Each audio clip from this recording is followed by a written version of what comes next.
चतुर राजा और चतुर मंत्री की मजेदार कहानी बहुत समय पहले की बात है।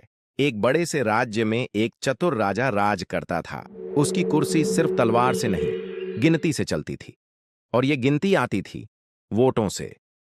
राजा को डर था, अगर अगली बार सत्ता हाथ से फिसल गई तो सिंहासन भी दूर हो जाएगा।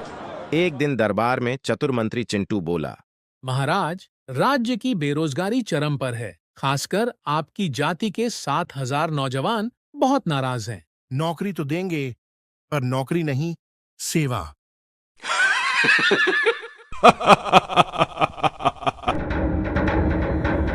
राज्य में 8,000 राज्य सेवक भर्ती होंगे, सिपाही, पर सिर्फ सेवा करार के तहत। वेतन सिर्फ 3,000 प्रतिमास। कार्यकाल 3 वर्ष। नाम रखा गया युवा समर्पण योजना। राज्य भर में हाहाकार मच गया। लाखों ने अर्जियां भरी। फीस 1,000 रुपए। राजा ने दरबार में हंसते हुए कहा, नौकरी क्या देंगे, पहले ही आवेदन भरवाकर 7 करोड़ कमा लिए। परीक्षा हुई, परंतु सूची पहले ही तैयार थी।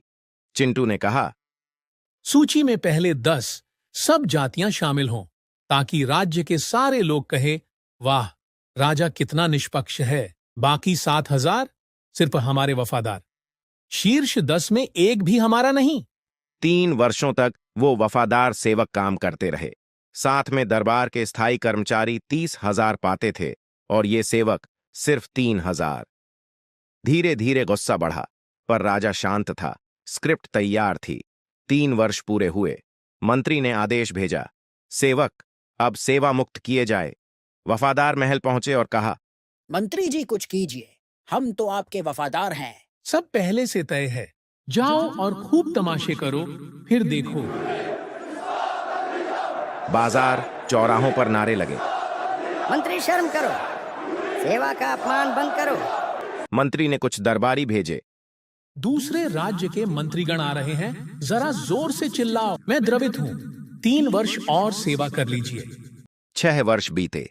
अब कुछ सेवक न्यायालय गए।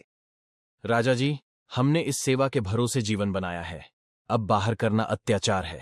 मंत्री की व्यवस्था ही उत्तरदायी है, इन्हें स्थायी सेवक माना जाए। अब सभी सेवक स्थायी हो गए। 8,000 में से 7,000 राजा के वफादार। मामला अन्य राज्यों में गया, फैसला वही। चतुर मंत्री चिंटू की योजना सफल रही। कागजों पर सब सही था।